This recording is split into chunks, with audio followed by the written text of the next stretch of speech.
Olá, pessoal. Hoje nós vamos tratar de algumas respostas a dúvidas que o micro e pequeno empresário costuma ter e não encontra resposta em lugar nenhum. Então, normalmente eles me fazem esses tipos de perguntas e eu vivo dando as respostas e achei melhor colocar aqui para vocês. Se ainda tiver alguma dúvida, não tem problema, é só escrever lá no final, nos comentários, que a gente responde para vocês com o maior prazer. Eu sou Maria Elizabeth Zucchelli, eu sou mestre em Direito e Economia, sou professora de Direito Empresarial, sou advogada tributarista e sou auditora fiscal aposentada. Por isso que eu acho que eu posso contribuir um pouquinho para vocês. Gente, uma das dúvidas que o empresário que está iniciando, ele não sabe o que é capital social. Capital social é aquele valor monetário, eu não disse em dinheiro, eu disse monetário, que você precisa ter para fazer a sua empresa nascer. Né? É aquele valor que você pensa e é aquele valor que está escrito no contrato social. O contrato social é a certidão de nascimento da sua empresa, né? A data que está lá escrito quando ela foi constituída é exatamente o dia do aniversário da sua empresa, que vale a pena comemorar, né? Gente, capital social pode ser subscrito ou integralizado. Subscrito é aquele que está escrito. Por exemplo, eu entrei com 50% do valor monetário que precisava para constituir aquela empresa. Está escrito, está subscrito. Agora, o dia que eu pegar esse dinheiro e colocar no caixa da empresa, está integralizado. Então, integralizado é quando ele é pago. É muito comum nas empresas maiores, com alguns sócios, nem todos integralizam na mesma época, mas todos estão subscritos lá no contrato social. Ou seja, a integralização pode ser no momento posterior. E por que eu digo que essa integralização ela é monetária e não necessariamente financeira? Porque eu posso integralizar o capital social da minha empresa, por exemplo, com a loja. A nossa empresa, eu tenho um sócio e a gente precisa de uma loja, mas eu tenho uma loja disponível. Então, eu integralizo, em vez de dar dinheiro, eu dou o imóvel, aquela loja. Ah, mas o outro colega, que também é sócio, ele não tem o dinheiro, mas ele tem uma caminhonete para entrega que vai ser muito legal para a nossa empresa. A gente precisa da caminhonete. Ele pode integralizar o capital com essa caminhonete. Gente, quando há integralização de bens, esse bem sai da propriedade do sócio e vai para a propriedade da empresa. Isso é integralizar. É você passar aquilo que é seu, pessoal, para o nome da empresa. Ok? Isso, o subscrito é o que está escrito e o integralizado é depois que é pago. Gente, o que é estabilidade de negócio? Muita gente fala isso. Antes de fazer um negócio qualquer, vou lançar um produto. Eu sento, faço as contas e vejo se ele tem estabilidade, escalabilidade para crescer. Por exemplo, se eu vou fazer uma empresa de videolocadora hoje, você acha que tem escalabilidade para crescer esse negócio de videolocadora? Não tem. Escalabilidade é o estudo que você faz para saber o quanto essa empresa pode crescer, o quanto ela pode aumentar. Isso é que é escalabilidade. Regimes de tributação. Isso é muito importante, porque só um instantinho.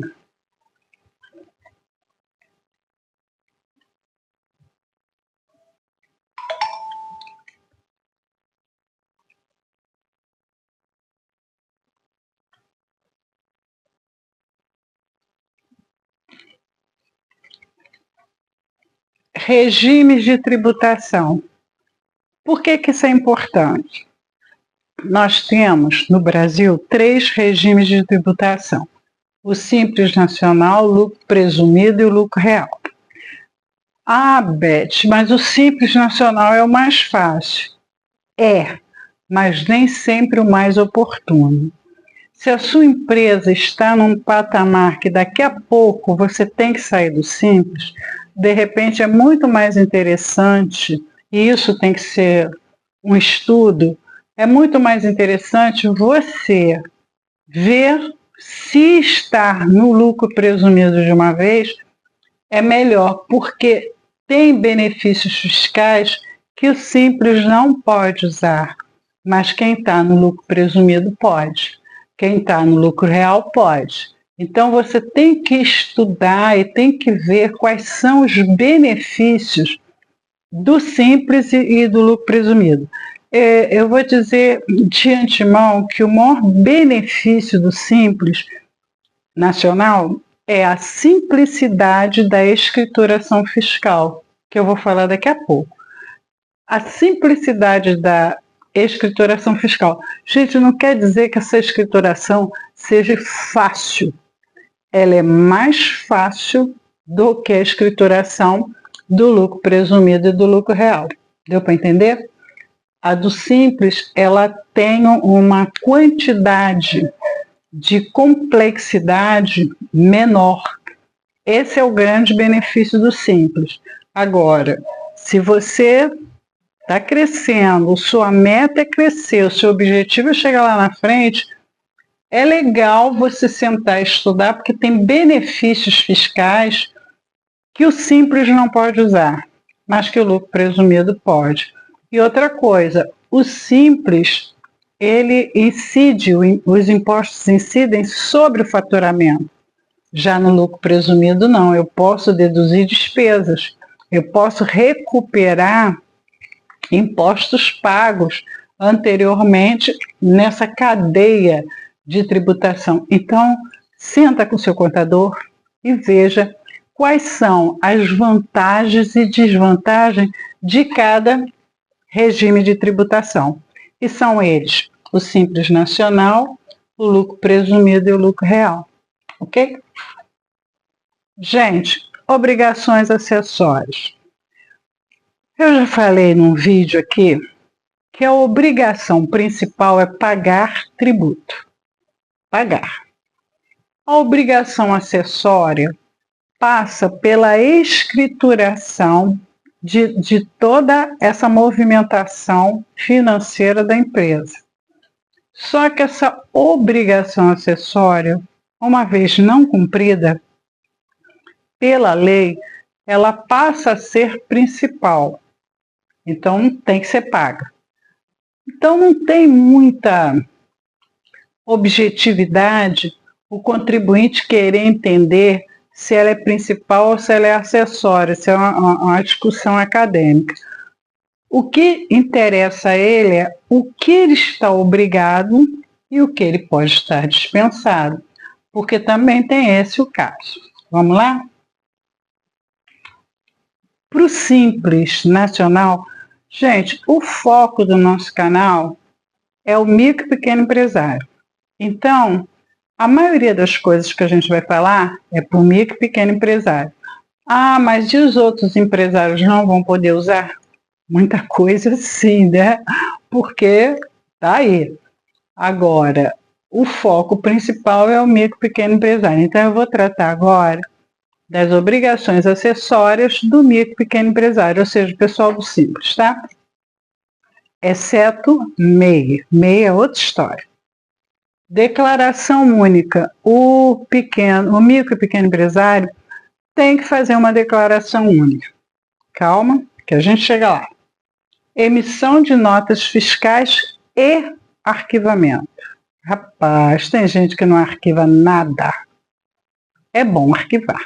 Hoje em dia é eletrônico, ficou mais fácil. A apuração é mensal. O pessoal do Simples tem que fazer a apuração mensal. Daqui a pouco vocês vão ver por quê. E tem que emitir guias de FGTS, GFIP e DIRF. O que é isso aqui? Fundo de Garantia de Tempo de Serviço, você sabe o que é, né? Essa aqui é guia...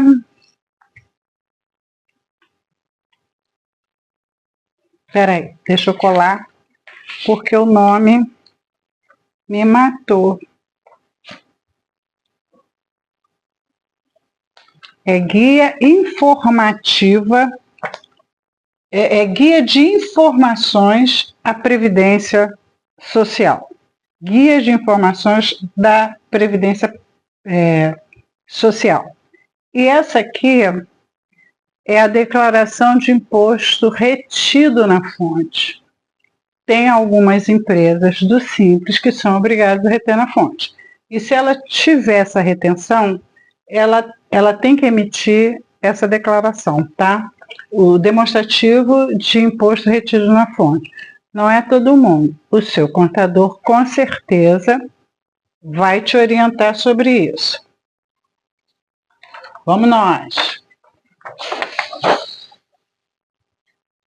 Gente,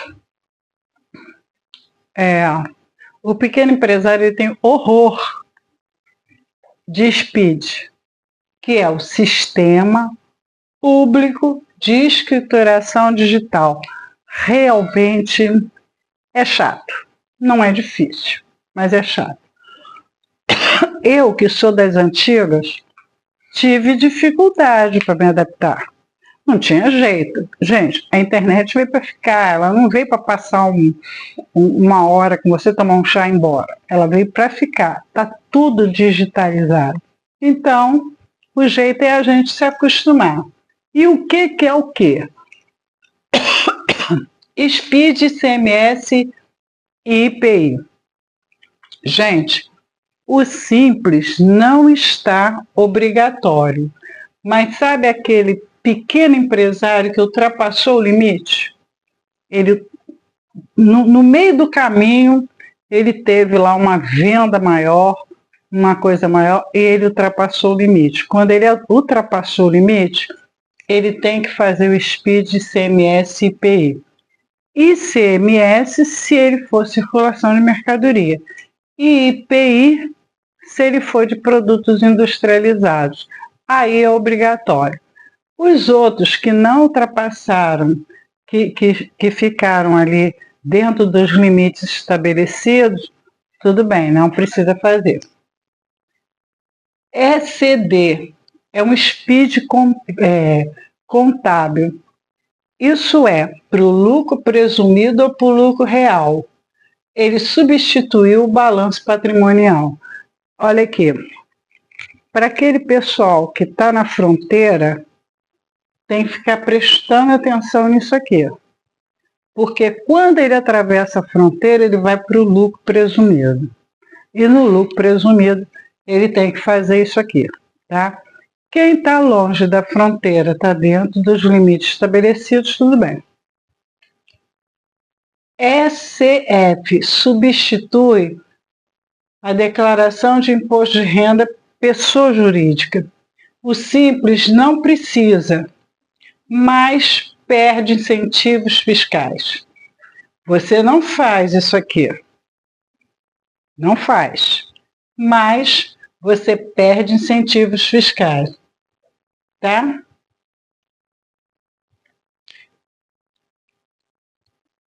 O que não é uma boa, né? O que não é uma boa. Demonstração de imposto retido na fonte. Se você está no caso de ter retido na fonte, você é obrigado a essa demonstração, tá? Se você não reteve ninguém, tudo bem, vamos em frente. DEFIS é declaração de informações socioeconômicas fiscais. Aqui é que o bicho pega. Eu estou falando para o micro e pequeno empresário, tá? Essa declaração aqui é muito importante. Sabe aquela declaração única? Olha ela aqui. Vamos lá, vamos entender o que é isso.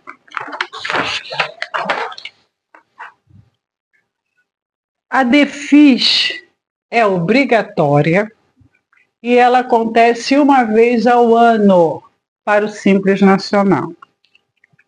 Agora, o que é informado nessa DEFIS? O que eu tenho que colocar lá?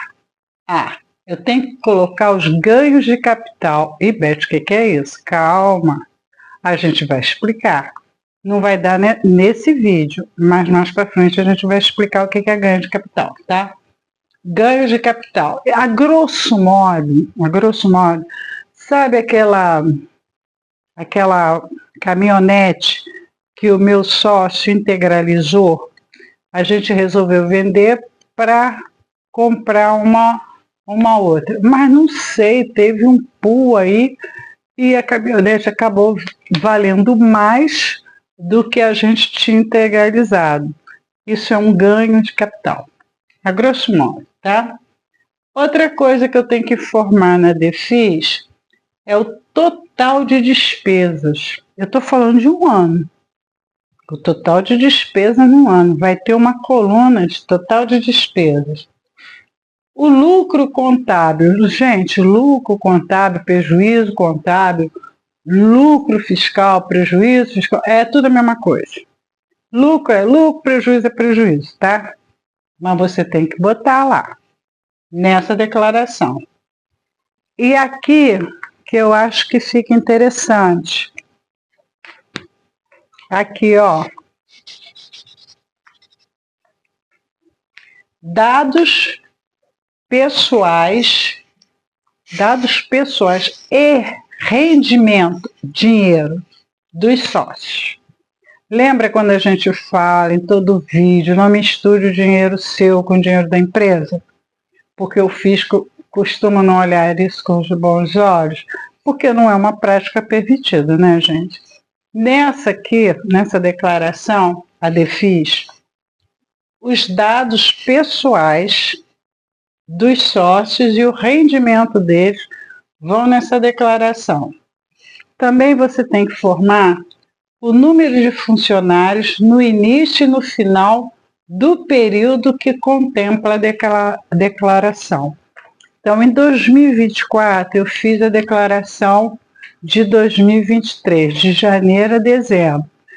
Ele quer o número de funcionários em janeiro e o número de funcionários em dezembro, tá? O saldo bancário ou caixa no início e no final do período.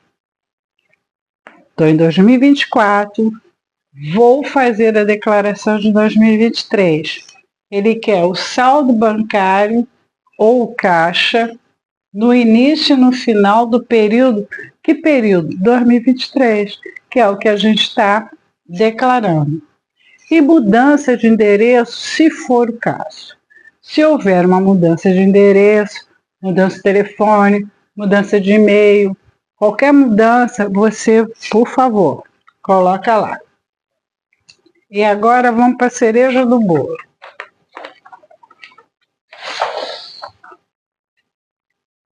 Isso é que o micro e pequeno empresário precisa observar com maior carinho, com maior atenção, com maior seriedade. Consequências de não declarar ou entregar a DEFIS. Não tem multa. Oh, que coisa boa, né? Mas não é tão bom assim, não. Vamos lá. A DEFIS não tem multa. Você não entregou, não está multado.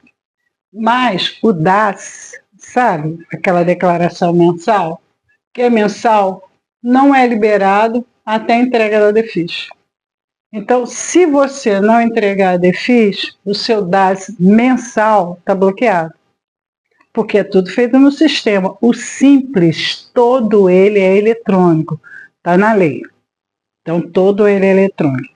Então, o seu DAS não está liberado até você entregar a DEFIS. A multa, existe multa pelo atraso da DAS. Da DEFIS não tem, mas do atraso da DAS tem. A DAS não regularizada, você não regularizou. Para regularizar, o que você tem que fazer? Entregar a DEFIS e pagar as multas, né? Se ela não for regularizada, a inativação das inscrições municipal ou estadual. Olha como é que está ficando complicado. Você não entregou a DEFIS, você não foi liberado a sua DAS, você tem multa por não pagar a DAS no dia certo, e você tem, se for prestador de serviço, a inativação da sua inscrição municipal. E se você for de circulação de mercadoria, a inativação da sua inscrição estadual. Isso quer dizer o seguinte: impede a emissão de nota fiscal. Empresa não pode vender. E aí? Como é que fica? Não tinha multa. Mas olha o tamanho do problema. E tem mais, porque não acaba aqui. Você, se não pagar essas multas, tem inscrição e dívida ativa. Você é retirado do Simples. Por quê? Porque você não pode dever. Você não pode dever nem a Receita Estadual, nem a União e nem a Municipal. Então você é retirado do Simples. E se você insistir em não pagar, você perde o seu CNPJ. Tudo isso porque você não entregou a DEFIS. E aí? Deu para entender o tamanho do imbróglio? Porque às vezes você acha que a consequência não vai ser lá muito grande, mas a dor de cabeça que isso vai te dar, nossa, é muito grande. Então vamos lá, vamos declarar isso na época própria. Não tem multa, mas tem toda essa consequência, que não é legal para ninguém, né? Vamos nós?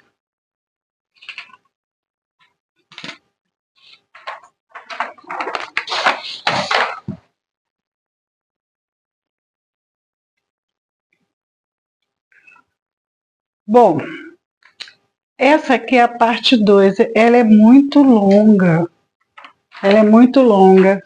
A gente vai para o próximo vídeo fazer a parte 2, tá bom? Porque essa aí vai ficar muito longa.